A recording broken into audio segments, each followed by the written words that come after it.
Okay. Thank you, Dominic.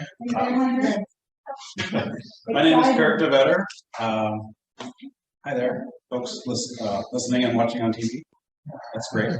My name is Kurt DeVetter. I moved to New Hampshire in 2016 to be with my now wife, Jessamine, who's a native of Henniker here in New Hampshire. She and I met in grad school while I studied public health, and public health turns out to be a pretty huge part of who I am and what I care about. I care about people. I grew up in a small church in a small town in Minnesota that has a lot of the same kind of family values, small town values that I do, that I have. And it's there that I learned servant leadership, and I want to be there to serve this town of Goffstown for the next couple of years and on if I can. The issues that really are important to me are the ones that are going to affect the future of my child, Meredith. She's a 3-year-old. She's a sweetheart. She goes to Educare here in Goffstown now. We'll end up going to Glen Lake School here shortly. And I have just seen so much go wrong this year, and it's been discouraging and disheartening and scary, frankly, for children and for the future of our women, my daughter included. I want to see her be able to grow up and to be a strong leader and without autonomy over her own body, to be able to make choices, reproductive choices that we've taken for granted in New Hampshire.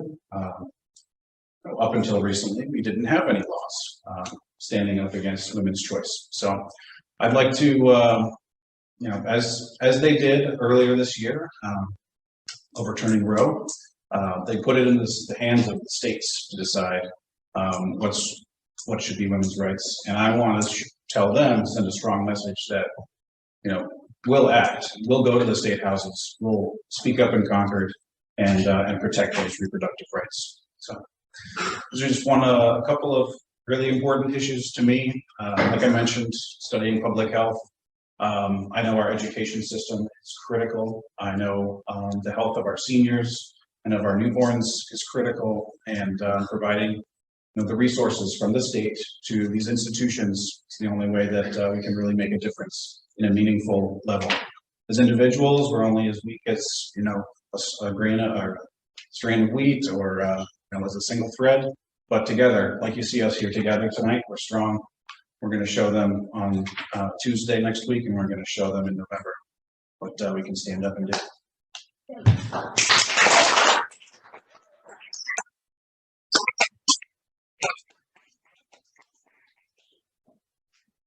Thank you, Kurt. If you have questions, write them down so you don't forget later. Hey everybody, I'm Diana McCarthy. I'm running for state rep to represent Goffstown. The reason why I'm running is because, similar to Kurt, I have seen things happening over the course of, let's say, the last 5 or so years that I feel our country's going in the wrong direction, and I think our state is going in the wrong direction. I grew up in Goffstown. I left for a little bit. I returned, married my husband Joe, raised my 2 sons here in Goffstown. So I've been here for longer than I care to say, because I can't be that old. But the point is, I love this town. I have a lot invested in this town, and I know it. By day, I am the executive director of Crispin's House Coalition for Youth. Those who know me know that I am extremely passionate supporting our young people and our families here in town. I'm a little fierce at times. To that end, I got involved in local politics probably 15 to 20 years ago now, when my oldest son was in 1st grade. And there was a strong local conversation that really wasn't in line with my values, our family values. Wasn't in line with what I saw either. So that was my call to action when I chose to run for the school board, and I was fortunately very grateful that I was able to serve 3 terms on our school board. I served 6 years there, during which time I focused on transparency. I focused on school safety. That is, of course, something that's extremely important to me. I do not think it's remotely acceptable for our children to be gunned down in school. That should not be a concern. So I have a call to action in that regard regarding some common sense gun legislation that I would propose should I be elected. Speaking towards education, of course, you know me as a strong public school supporter. And anybody who's read the news, anybody who's paid attention, you know that there's really a full court press right now to dismantle our public education system as we know it. And that is not in anybody's best interest, or at least the majority of folks. Our public school system is our most valuable asset, or at least one of our most valuable public assets. And we need to be supporting them, we need to be strengthening them, we need to be doing what we can so teachers are empowered to do their jobs. And so that all of our children, regardless of ethnicity, socioeconomic status, zip code, are getting the opportunity so they can grow and thrive and become productive members of society. I think I'm going to get shut down pretty quick here, but I do just want to reference the Dobbs decision that we heard earlier this year. That is not in line with the values of a majority of Americans. Certainly not in line with the value with mine. And I believe that every young woman, old woman, any woman, and we're talking wives, daughters, sisters, girlfriends, we need to have the autonomy, and I want them to have the autonomy of their lives. There is no other way, not to mention the medical safety and the concerns with some of these broad range, thoughtless bans that have been passed throughout. For me, a turning point was when thinking about grandchildren of the future, when they asked me, what are you doing when it all changed? Because it's changing now, we're at an inflection point now.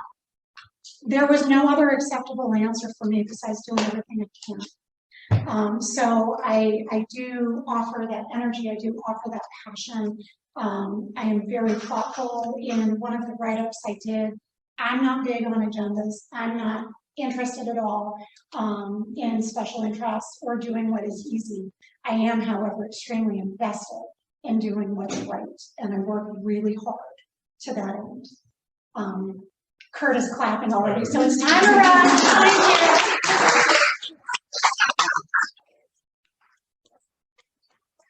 Thank you.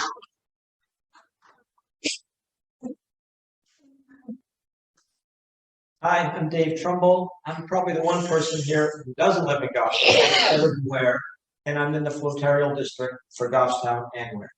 So my wife and I have been married for 26 years. We have 2 children in their 20s. Our oldest is a school teacher, and our youngest is a senior in college.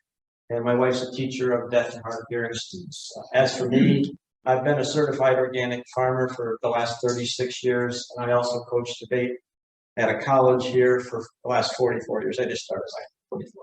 So when our kids were little, my wife wanted to go back to work full time, and I said, great, I'll stay home with the kids. So I was a stay-at-home dad, and it was the best job I have ever had in my life. And I spent a lot of time taking them everywhere and volunteering in the schools. And what I learned from that experience was that the caretakers in our society get lost.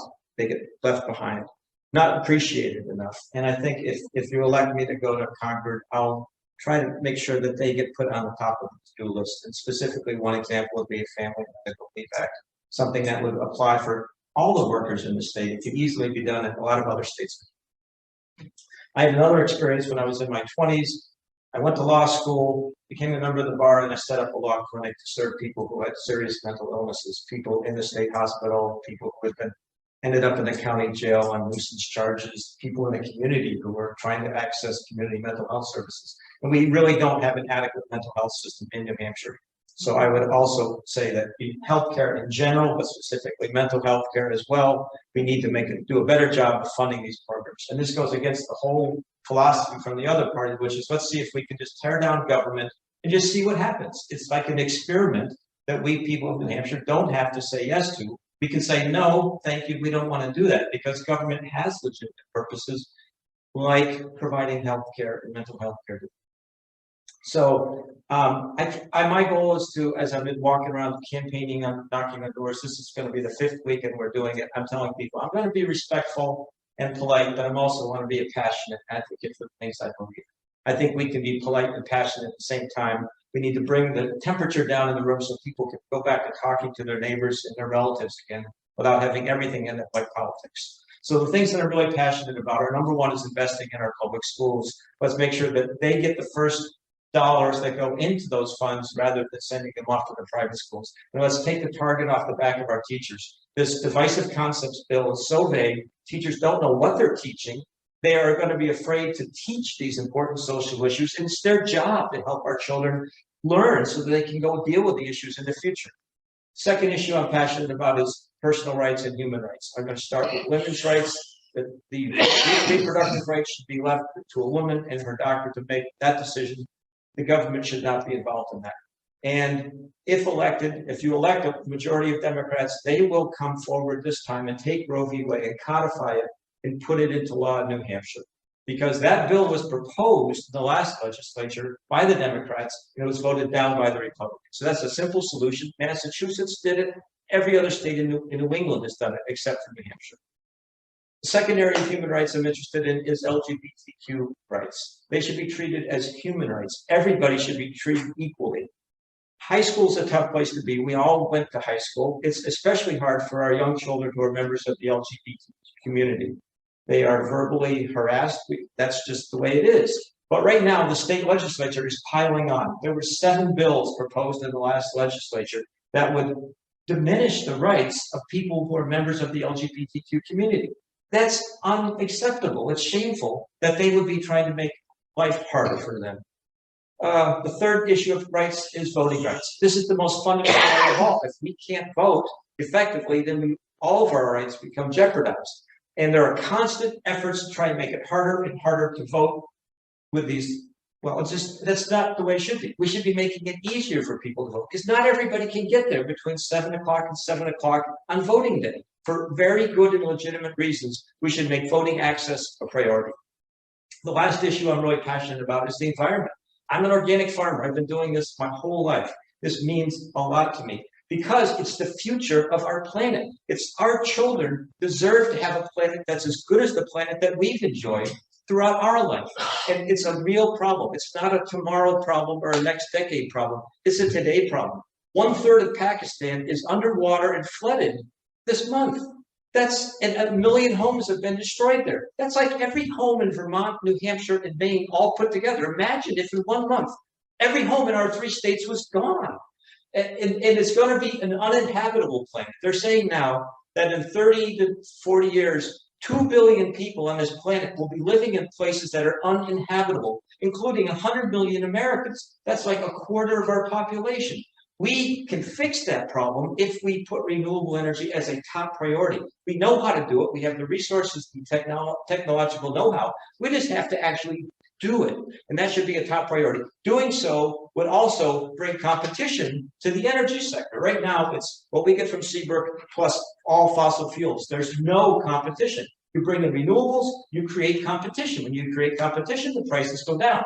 So this will help our pocketbooks and it can help save the planet for our children. They deserve that. And the last thing about young people is they deserve more than just a good planet. They deserve a good minimum wage, accessible childcare, and like Dominic said, affordable housing. We can do all this. We want our young folks to stay in New Hampshire. And if we make this a nice place to live and work on these issues, they will stay.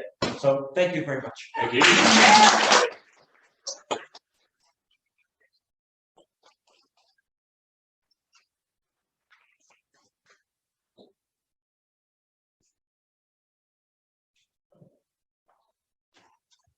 Good evening. I'm so glad to see this room as full as it is. We come here for meetings and I'd love to see every single face here at a meeting at some point. That would be fantastic. My name is Melanie Renfrew-Hebert.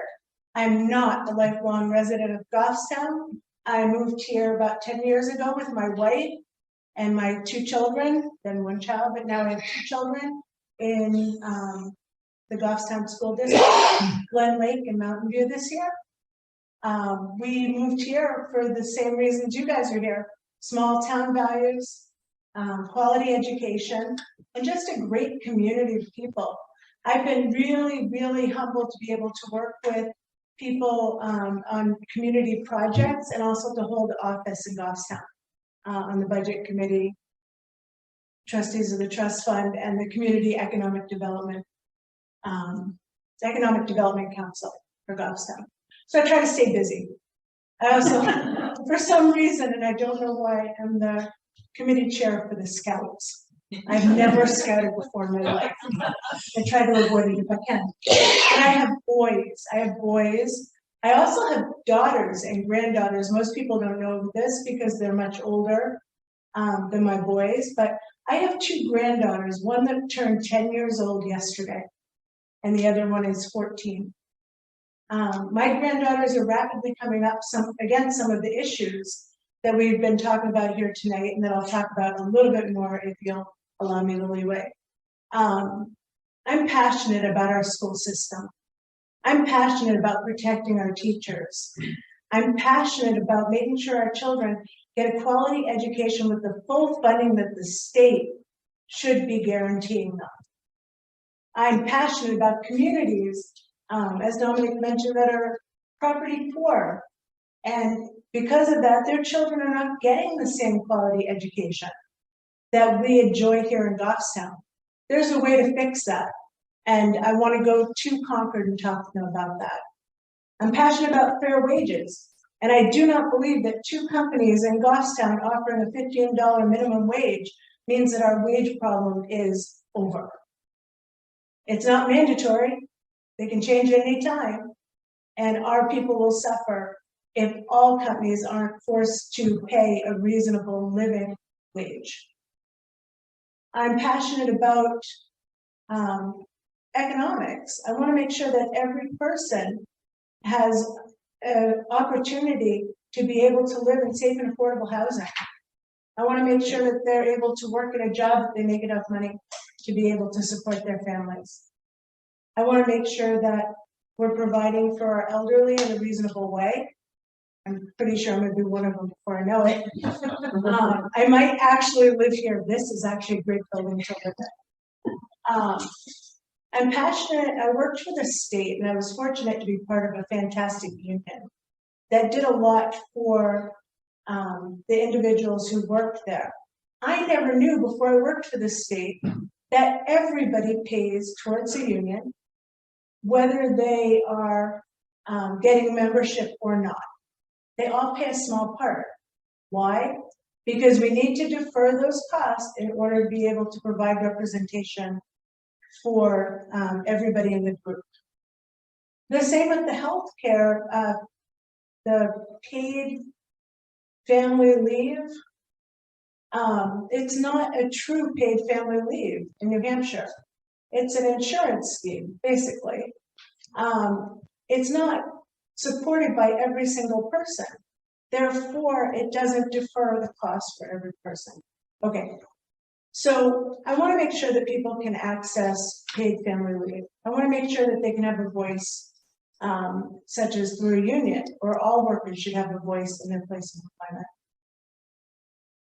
I would like to go to Concord and have a discussion and change the tone of the discussion around women's health care. We focus on reproductive rights, and they focus on reproductive rights in Concord as a dog whistle. But this is truly about women's health care. They are endangering women. They are turning back our clocks and making us see unsafe behaviors. We're forcing women to have children that they don't desire. And as a woman who is a lesbian and lives with my wife, I'm telling you, we're not out there looking to adopt all the kids. So that's what I keep hearing in the news. So I want to make New Hampshire a safe place, like Goffstown, where people can raise their families, work a good job, have a home that they can be proud of, retire, and be able to provide for themselves and raise the next generation of New Hampshireites who are Granite Staters, who would then be able to raise their families here as well. Thank you.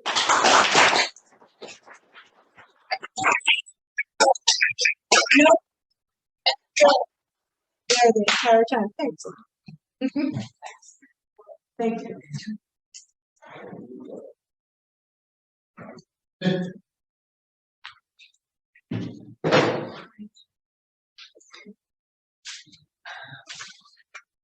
good evening, and I really want to thank Marie and everybody on the Democratic Committee for Goffstown for your support and your unending desire to help us. So thank you so much, and thank you all for coming too. It's so nice to see everybody here and knowing that you want to hear what we have to say.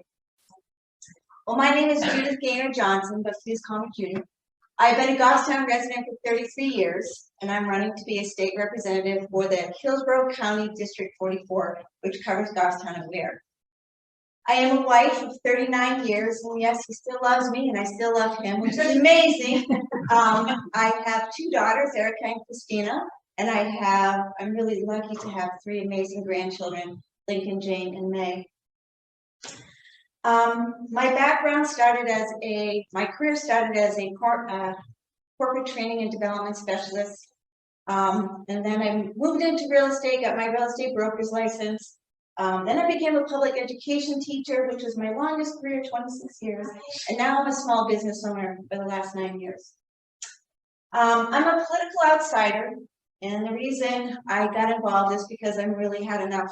I've had enough. And especially to see what they've done with public education, abortion rights, and gun safety in our state. When I was in 6th grade, I transferred from Catholic school to public school. And I can't tell you what a change that was for me, because I went into art classes and they had supplies I'd never seen before. In Catholic school, we were lucky if we had colored chalk. When I moved into middle school, I learned how to sew my own clothes on sewing machines. I got to use ovens and stoves and learned how to cook. Best thing is, I got to be on sports teams. And my gym class wasn't in the basement. It was in a gymnasium. That was amazing to me. Public school for me was heaven. I loved going to school. Well, when I was 32, I decided to change careers and I went to graduate school and got my master's in business education. And I have to tell you about this one school I worked at. It was called the Manchester School of Technology. And I happened to work at June. At this school, students built a house every year, and it sold before it was even finished. Students in the culinary program not only learned how to cook and bake, they ran a restaurant and a bakery. If you walked down the halls of the child care class, you saw students working with 3- and 4-year-olds. You could walk a little bit further down and you would see the engineering students and the architect students working on state-of-the-art equipment, learning CAD.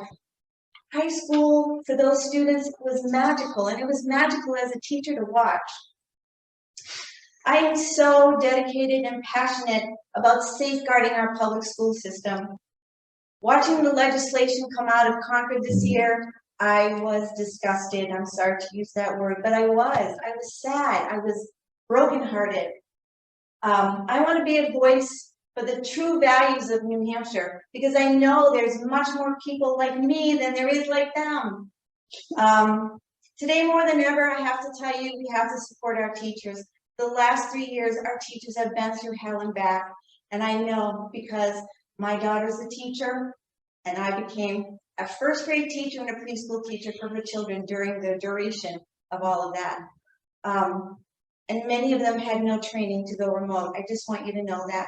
They had no training, and they did it, and they taught our kids. And I'm so proud of them. And and I want to remind you all of this one quote from McCullough, who was one of my idols growing up. She said that teachers touch the future. And every single one of you have been touched by a teacher in your lives. I know you have, and it's shaped you who you are. So we have to continue to support our teachers. Our quality education system should never be compromised, and it should never be defunded. And if elected, I will stand with our public school system, ensuring our students receive the education that they deserve. Now, I come from a very strong family of working women, starting with my mom. My mom worked her entire career since she worked forever, and she worked most of her career as a delivery nurse. If any of you were born in Manchester, in the late 40s, 50s, or 60s, chances are you had my mom. Funny thing is, back then in the 40s, there was such a shortage of nursing, the state paid for people to get their nursing degrees. Well, my mom went on to have 6 daughters, which I am one, and all of us became working moms, and 3 of us were public school teachers. Believe it or not, the first 10 grandchildren were girls, who are now all working moms. And there's 4 of them that work in public education. So I come from a very hardworking female family, and I can tell you I understand the issues that face women today. I stand with all women who want to make their own choices about their own bodies, and I will fight to defend the rights of reproductive rights and abortion and pass legislation in this state to codify those rights. Now, 2 weeks ago, my daughter Erica, who was a math teacher at Oyster River in Durham, New Hampshire, called me. She was so upset. And I said, what's going on? She said, well, we had our first faculty meeting today, and the resource officer came in. He addressed our, faculty and staff and told us that anybody can bring a gun into school now. Oh yeah, that's the law. You don't know that? I pack dog treats wherever I go, and I remember one time I said something to somebody, oh yeah, I'm always packing, and they looked at me and I said, no, dog treats. Anyways, my daughter was shocked. She was beyond, she was frazzled. She said, Mom, how did that happen? And I said, Erica, that's why I'm running. I know that guns is a very hard topic to bring up and to talk about, but I can tell you it's an important one that we have to have. It's a complex issue on both sides. I totally get it. I know, I get it. I didn't grow up with guns. I grew up in Manchester. We didn't go hunting. But when I worked in Newport High School, and I saw kids in the back of the truck and they had their rifles, I thought, what? Wow. And they had them in school because they were hunters. I don't have a problem with that. But I don't want to go to Creamland in Manchester and stand next to a guy that has his gun on his side. I'm scared. Anyways. I know that our communities need to have a respectful and proper conversation about safe gun laws. There is common ground. I know there is, and we need to find that. Neither side is 100% right, and neither side is 100% wrong. And what I do know, though, is we all share the same goals: the gun advocates and the non-gun advocates. We want to keep our children and ourselves safe. So if elected, I will work to find common ground that we can all live with. I know there's many more issues affecting our communities in our beautiful state of New Hampshire that we all call home. And it's so important now to bring balance back to Concord. We have to bring balance back to Concord. It's out of control. So I ask you to vote, and I ask you to bring 10 more Democrats or even Republicans that are now thinking about Democrats. Bring them to the polls with you. It's the only way we're going to win. My name is Judy Gaynor Johnson, and I ask for your vote on September 13th and November 8th. Thank you.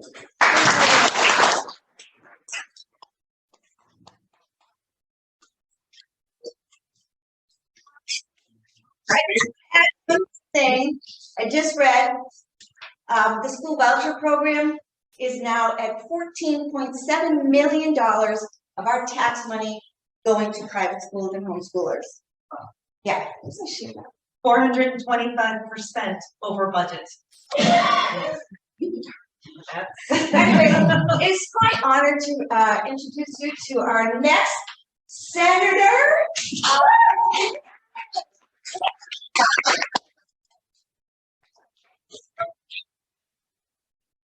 I just follow Judy in everything she does.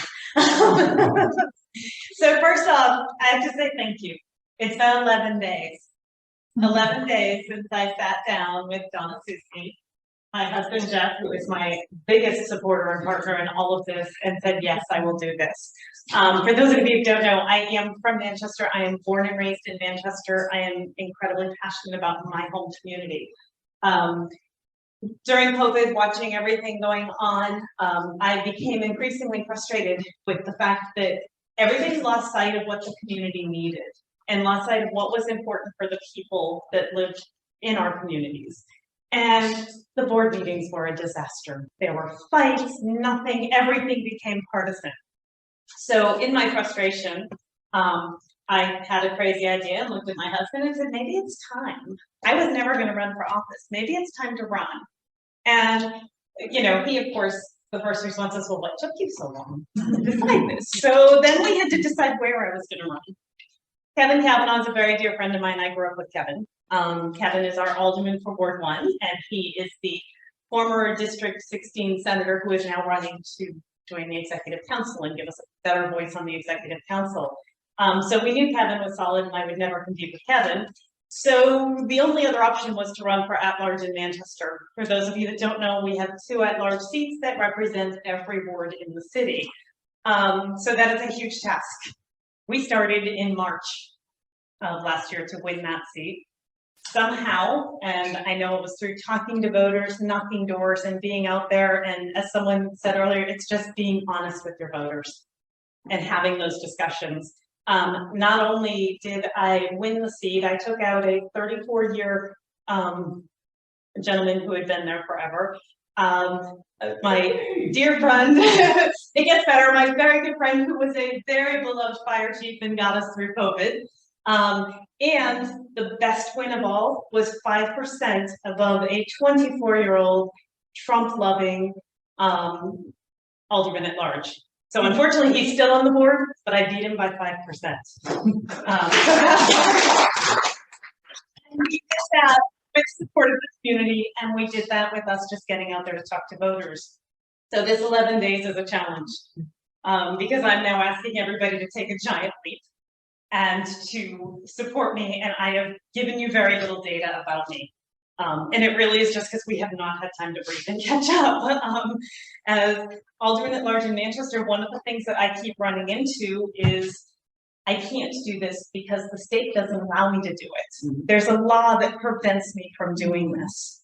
So in many cases, and it's all the issues you spoke about, it's healthcare and reproductive rights, it's affordable housing.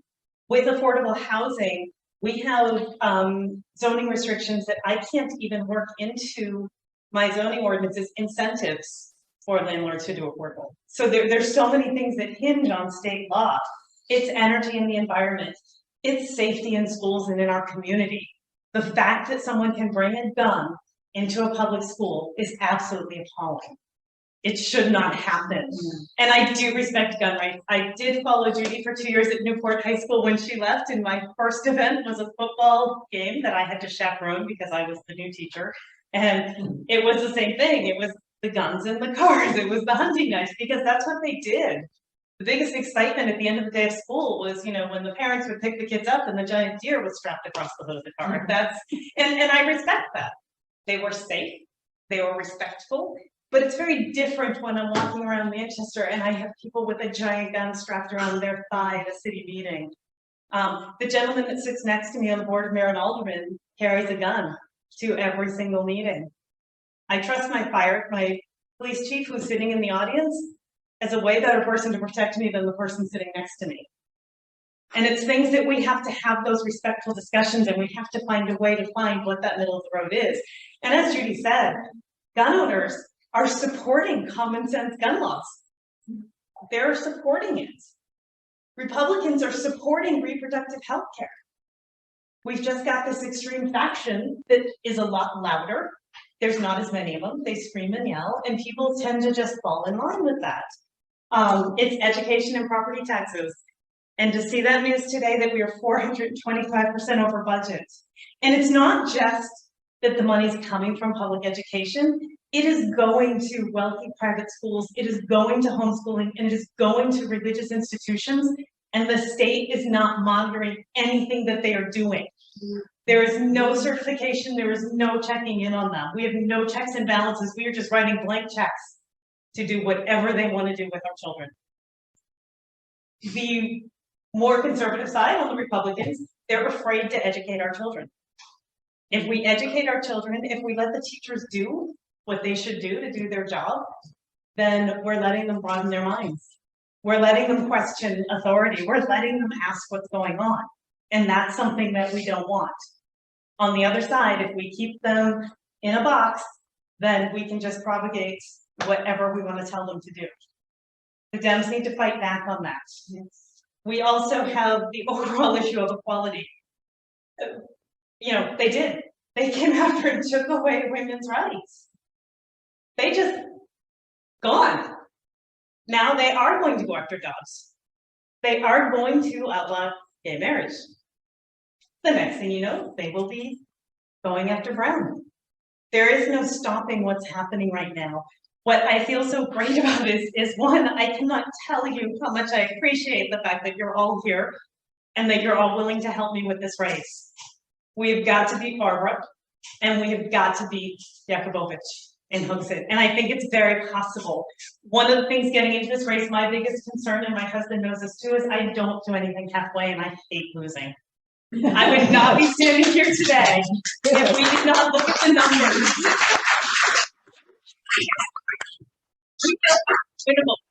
We can actually do this by the numbers.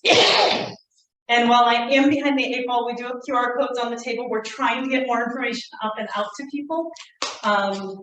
Everything is still a little bit under my city website because that's just what we've got for infrastructure right now. And I promise we'll get better as time goes on. Just about everything. Yeah, but the big thing is, it's that write-in. And it's tell your friends, and I know you guys are in Goffstown, but I know you know somebody from Candia, you know somebody from Raymond, surely you know somebody in Hooksett. And this is where we have to just get on September 13th, we need the write-in. If we get the write-in, we are printed on the ballot in November. Now, the write-in is a silly 35 votes. I can get the 35 votes from my neighbors. Is that 35 in each town or? No, it is 35 total. The state does a lovely job with this. It's 35 in total or 10% of the turnout, whichever is less. Okay. However, we need to prove we're viable and we need to put, whether it's Yakubovich, hopefully, or Barbara, on notice that we are going to beat them. In November, we are going to win this, and I appreciate the fact that I will need all of your help. The other thing that makes me feel great about tonight, and I need to let you guys know this because I'm noticing this in all of the communities that I'm talking to. When we get all the house reps together, you guys are such an amazing team. It is so cool to me, and this is happening in Manchester too, because I kind of started my summer thinking, I'm just gonna work for all these house reps and get them elected. It's gonna be a great summer. We're gonna just have fun and do this. And in meeting all of them, and when we get them in a room together, like we did here tonight, you guys are an amazing team. You all have experience in different areas, and you will work so well together to make this happen. So I need to be in the Senate. We need every single one of you in the House. And the only way we're gonna do that, it's a ground game. It's talking to our neighbors. It's making sure we're out there. And it's like Judy said, make sure, call your friends the night before the primary and make sure they get them vote. Remind them. Bring them with you. Offer rides to people that need rides. And let them know that we are literally fighting for our freedom right now. The candidates will tell you on the Free State and Republic side that they're fighting for liberty. I don't know what that means anymore. So we need to hit back and we need to fight for our freedoms. So thank you. I appreciate everything you are doing and I look forward to serving you for many years after November, and I will be your new leader.